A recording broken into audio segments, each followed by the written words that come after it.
कई भक्त कहते हैं जी हमें मेरे 3 दिन मंत्र ना जपा, मैंने 4-5 दिन मैंने नाम नहीं जपा। क्यों नहीं जपा? कि टेंशन हो गई थी। अरे भले आदमी टेंशन तो हो जा, खैर टेंशन भी हो जाए, लेकिन भगवान की भक्ति भी अपना करता रहे दुखी सुखी होकर। उस टेंशन को भी पड़ी रहेगी, लेकिन मंत्र भी थोड़ा बहुत कर लेना चाहिए, छोड़ना नहीं चाहिए। अब ये तो मंत्र इस काल ने तो इतनी टेंशन कर रखी है इस प्राणी के साथ में, गिनती है कोई ना। घर में को वासनी हो जाए तो टेंशन, और छोटे मोटे व्यवसाय में 100 घाटे बाधे हो उसमें टेंशन, पता नहीं कितने प्रकार की समस्याएं हमारे जान में डाल रखी काल ने। काल का ये उद्देश्य है कि ये भक्ति ना करें। जब इनको मनुष्य शरीर प्राप्त हो तब तो इनमें इतनी टेंशन भर दी या विकार भर दिए, कोई घुट्टी लावे, कोई जुआ खेला, कोई दारू पीवे, बीड़ी पीवे, सिगरेट पीवे, कोई 2 नंबर के काम में, कोई कोठी बनाने के काम में, यानी को इनको सबको ऐसा व्यस्त कर रखा है कि फुर्सत है कोई ना। और फिर अब ये है भक्ति का समय आ गया, अब ये भक्ति युग आ गया, भक्ति का काल आ गया, समय भक्ति काल, बिचली पीढ़ी आएगी। और इसमें काल ने कथित पूरा अंगा ला दिया। ऐसे ये टेक्निकल जो ना ऐसे बना दिए इलेक्ट्रॉनिक इंस्ट्रूमेंट, जैसे mobile phone, TV, satellite, internet, कि ये जीव जब भी आंख खुले रात में या तो मोबाइल में बकवास देख ले, या सामने टीवी रिमोट से ऑन, उठ के भी ना जाना, रजाई में पड़ा पड़ा ऑन कर ले, उसमें नाचने गाने बकवास सुन ले, यानी भक्ति से कोसों दूर रहे ये प्राणी।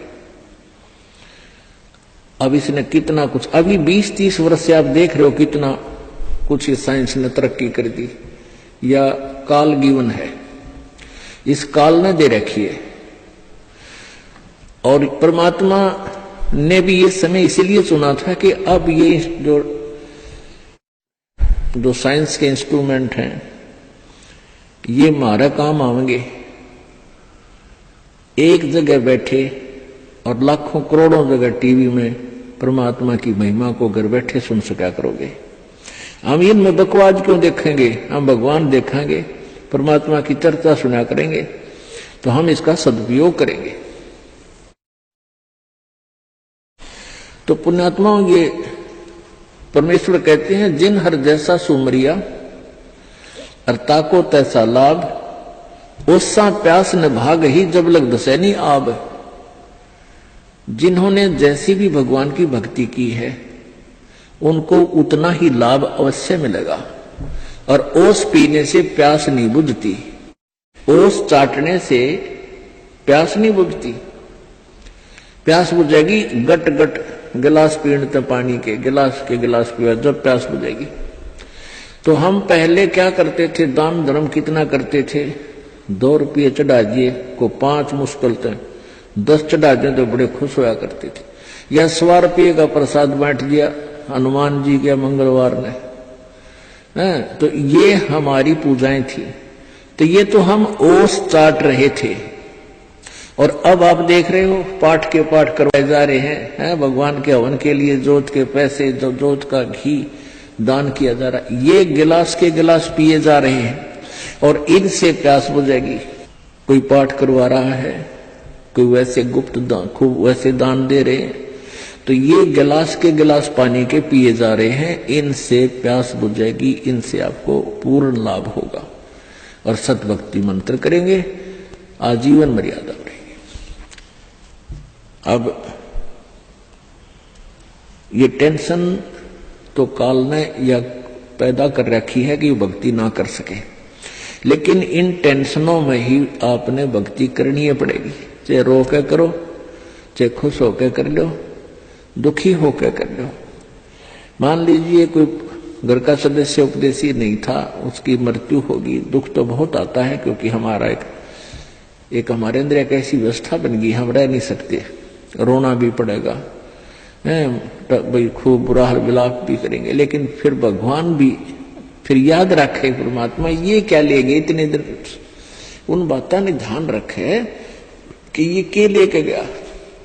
अगर हम ये भक्ति कर रहा होता परमात्मा इसको जीवन दान भी देता है, इसकी आयु भी बढ़ा देता है यदि सत भक्ति करता था।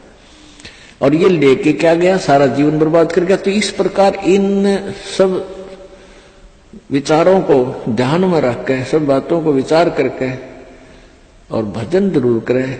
चाहे याद तो बहुत आते हैं, मृत्यु को प्राप्त हो जाते हैं जो साथी परिवारजन, लेकिन भगवान भी रो रो के मालिक ने भी याद रखे, मतलब भूला नहीं भगवान को।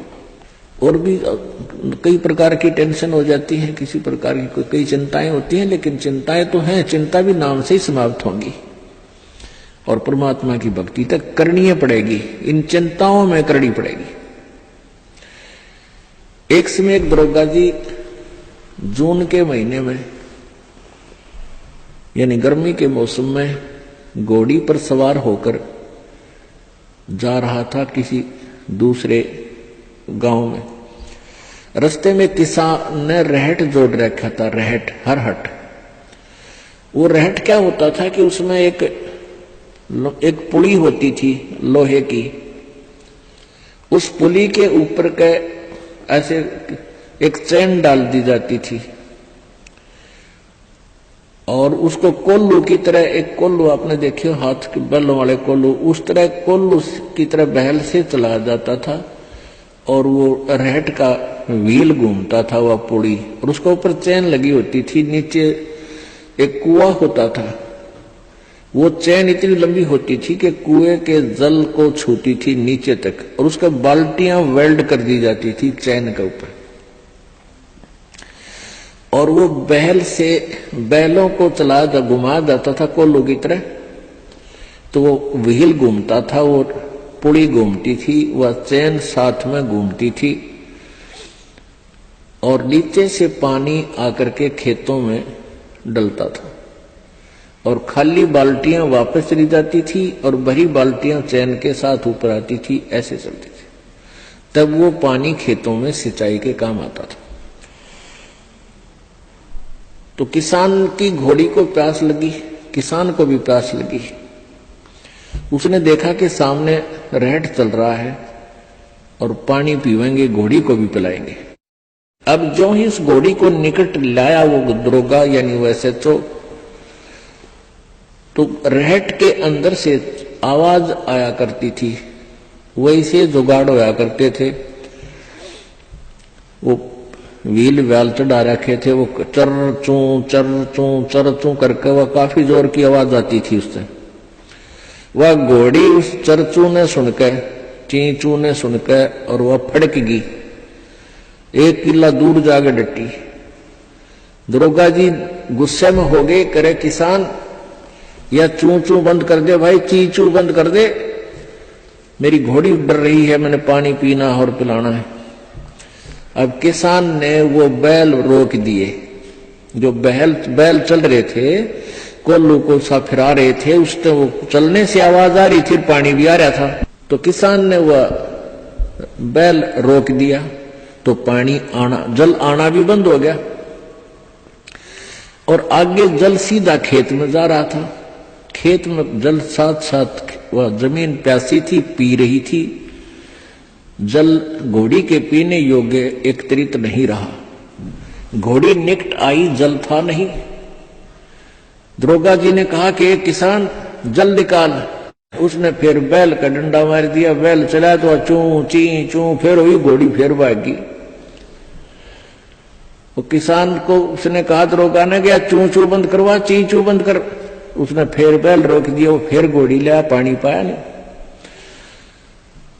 तब वो किसान बोला दरोगा जी इस चींचू में पी गए तो पी गए ना, दोनों मरोगे तुम। तो ये चींचू में पीना पड़ेगा ये जल राम नाम का भाई। जब राम नाम बंद कर दिया तो भक्ति गई, वह चू चू तो फिर फायदा क्या हुआ, वह टेंशन तो सही से भक्ति और बर्बाद होगी। तो इस चींचू में पानी पीना पड़ेगा, जल पीना पड़ेगा भाई, हिम्मत रखो और एक दिन परमात्मा ऐसी कृपा करेगा या चींचू भी बंद हो जाएगी, क्योंकि परमात्मा के नाम से सब दुख दूर होते हैं। कबीर 5 पहर धन दे गया और 3 पहर रया सोए। 1 पैर हरि ना भजा फिर मुक्ति कहां से होए। 8 पहर 24 घंटे को 8 पहर में, पहले 8 पहर होती थी 24 घंटे की। अब परमात्मा कहते हैं तो 1 पैर में 8, 1 पैर में 3 घंटे हो गए। तो परमात्मा कबीर जी ये बताना चाहते हैं कि 3 पैर तन धंधा करया 15 घंटे, 5 पैर तो 3 पैर तो सो गया, यानी 1 दिन रात टोटल पूरा कर दिया। और 1 पैर हरि ना बजा, 3 घंटे भी भगवान को नहीं दिए तूने। 5 पैर धन दे गया, 3 पैर गया सो होए।